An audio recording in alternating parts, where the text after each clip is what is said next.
हर प्राणी के भीतर में इच्छा है और इच्छा के आधार पर हम क्रिया करते हैं।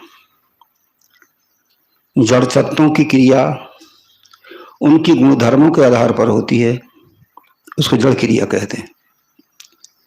चेतन देहधारी जो क्रिया करता है वो इच्छा के आधार पर करता है। मन में जब इच्छा उत्पन्न होती तो चलना फिरना उठना बैठना। श्री काशी साहब ने बड़ा सुंदर कहा, इच्छा शक्ति क्रिया अनेका, चलत बैठब आदिक देखा। इच्छा शक्ति जब पैदा होती है अनेक प्रकार की, चलता उठता बैठता बोलता बताता। इसलिए संत गुरुजन कहते हैं कि हमारा बंधन क्या, हमारी इच्छा, और इच्छा के आधार पर जो हम कर्म करते हैं और वही कर्म ही हमारा भोग का कारण होता है। अब इच्छा होती दो प्रकार की। जब तक हमारा जीवन है तब तक तो इच्छा रहेगी। ज्ञानी के जीवन में भी इच्छा रहेगी, अज्ञानी के जीवन में इच्छा रहेगी। बिना इच्छा शक्ति के शरीर चल ही नहीं सकता। परंतु ज्ञानी के पास में कौन सी इच्छा होती? जिज्ञासा और मुमुक्षुता, ये शुभ इच्छा। जिज्ञासा का अर्थ होता कुछ समझने की इच्छा, मुमुक्षुता का अर्थ होता दुख से छूटने की इच्छा। ये ज्ञानी और जिज्ञासु के भीतर में होती, इसलिए इच्छा बांधती नहीं। अज्ञानी के भीतर कौन सी इच्छा होती है? लालसा और कामना। भोगों की होती लालसा और भोग वस्तु प्राप्त करने की, भोगों की होती कामना और भोग वस्तु प्राप्त करने की होती लालसा। इससे मिल लेता, ये चीज खा लेता, ये चीज पहन लेता, ऐसा कर लेता, ये सब लालसाएं और यही बांधती है। और जो ज्ञान की इच्छाएं होती ये बांधती नहीं। कभी कभी लोग कहा करते हैं, क्या ज्ञानी के भीतर में इच्छा होती कि नहीं? कहते होती, पर ज्ञानी कैसा हुआ वो? तो फिर बंध गया। शरीर है तब तक इच्छा होगी, पर कौन सी इच्छा होती है? जिज्ञासा और मुमुक्षुता। हम लोग भी जब घर से निकले, त्याग वैराग के लिए जीवन में आए, तो कैसे आ गए? बिना इच्छा के आ गए क्या? इच्छा थी। वो कौन सी इच्छा थी? वो थी जिज्ञासा, कुछ समझें। और वो थी जो जिज्ञासा, मुमुक्षुता, दुख छूटे, बंधन कैसे छूटे, शांति कैसे मिले। इसी इच्छा के लिए हम घर से निकले। इसी इच्छा को लेकर के आदमी अपने उत्थान की तरफ आगे बढ़ता है। इसलिए दो प्रकार की इच्छाएं हैं। तो जिज्ञासा जो ज्ञान की इच्छा होती है, बैठ जाइए साहब जी। जिज्ञासा जो ज्ञान की इच्छा होती है, समझने की इच्छा होती है, वो हमें मार्ग दिखाती है। मुमुक्षुता जो होती है वो हमें क्या काम करती है? गलत मार्गों से हटाती है और सही दिशा की तरफ ले जाती है, जिसका नाम है वैराग्य। जब वैराग्य होता है, आदमी को मोक्ष की इच्छा होती है, तो वैराग्य बंधन को छोड़ता है, वस्तुओं को त्यागता है, आसक्ति को त्यागता है। तो इसी प्रकार से सबसे पहले क्या होता? इच्छा होती है। तो कौन सी इच्छा है? आध्यात्मिक इच्छा। जैसे आध्यात्मिक इच्छा की मैं कौन हूं और मुझे क्या करना चाहिए, ये शंका। जहां इच्छा होती वहां शंका पैदा होती, मैं कौन हूं और मुझे क्या करना चाहिए। इसी बात का उत्तर सदगुरु श्री पूरन साहब जी बड़ा सुंदर देते हैं। क्या कहते हैं? मैं कौन हूं? जाते सकलो परखिया सो पारख निज रूप। जिसके द्वारा सब कुछ परखा जाता वही तेरा स्वरूप, वही तू है। क्या करूं? तहां हो रहो स्थिर तू नहीं झाई भ्रमकूप, उसी में ठहर जाओ।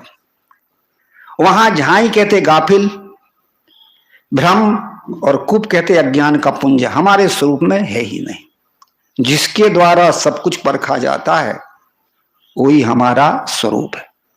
जब हम ध्यान में बैठते हैं तो क्या करते हैं?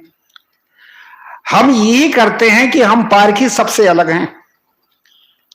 जो कुछ हमारे सामने आ रहा वो हमारा दृश्य है, हमारा आभास है, वो साक्ष्य है और हम उसके साक्षी हैं।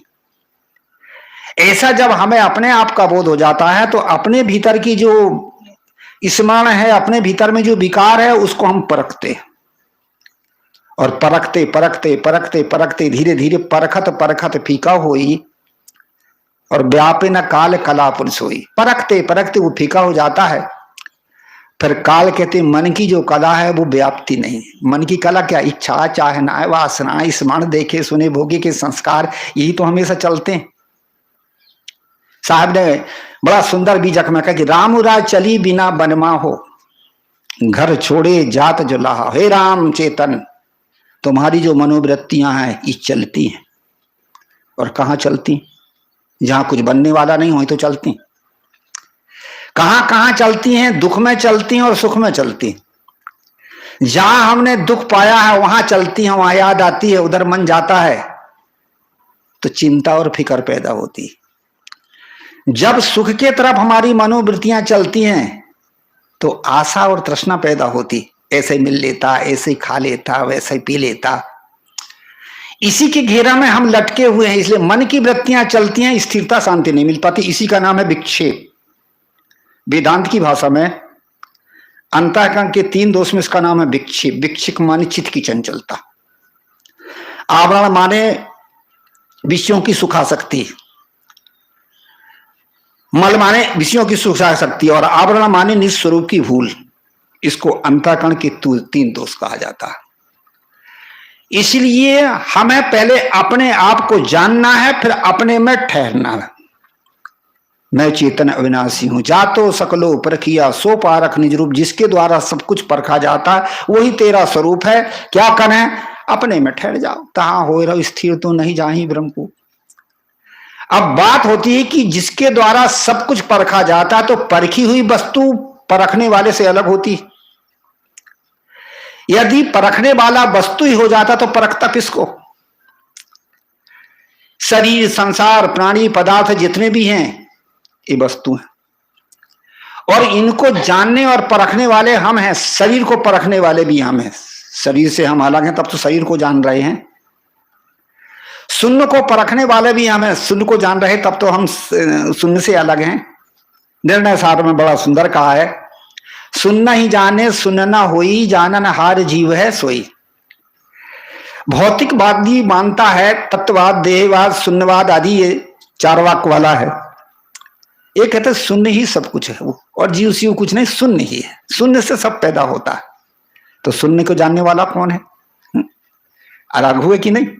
तो शून्य तुम्हारी कल्पना है, तुम जानने वाले उससे अलग हुए। साक्षी तो हो, तुम उसको जानने वाले जनैया अलग हुए। कुछ कहते हैं कि देह ही सब कुछ है, पर देह को जानने वाले हम उससे अलग हैं।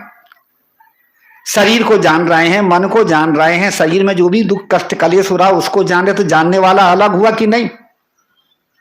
इसलिए हम देह भी नहीं है, देह से भी अलग हैं। मन में जो संकल्प विकल्प पैदा होते उसको भी जानने वाले हम हैं, तो अलग हुए कि नहीं?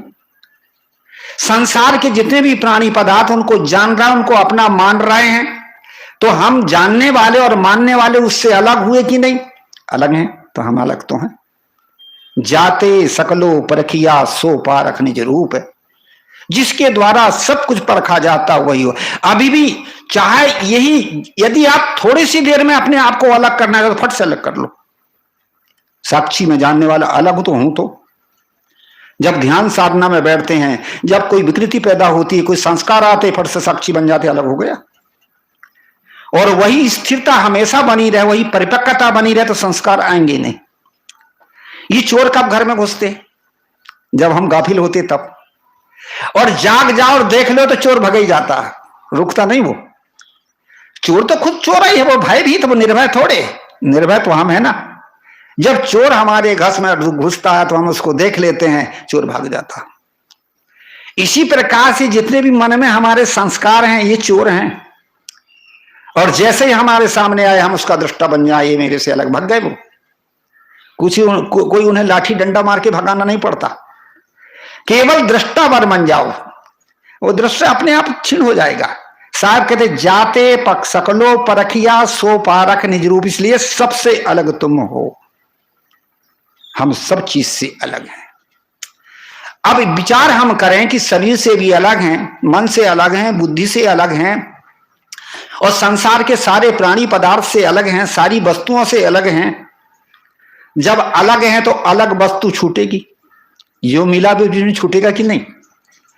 स्वयं से स्वयं हम कभी नहीं छूटते, अलग वस्तु है वो उससे छूटते हैं। तो जितने भी वस्तु वो हमसे अलग हैं, शरीर अलग है, मन अलग है, बुद्धि अलग है, चित्त अलग है, सारा संसार के प्राणी और पदार्थ ये सब अलग हैं। और जो अलग होती है वो अपने ही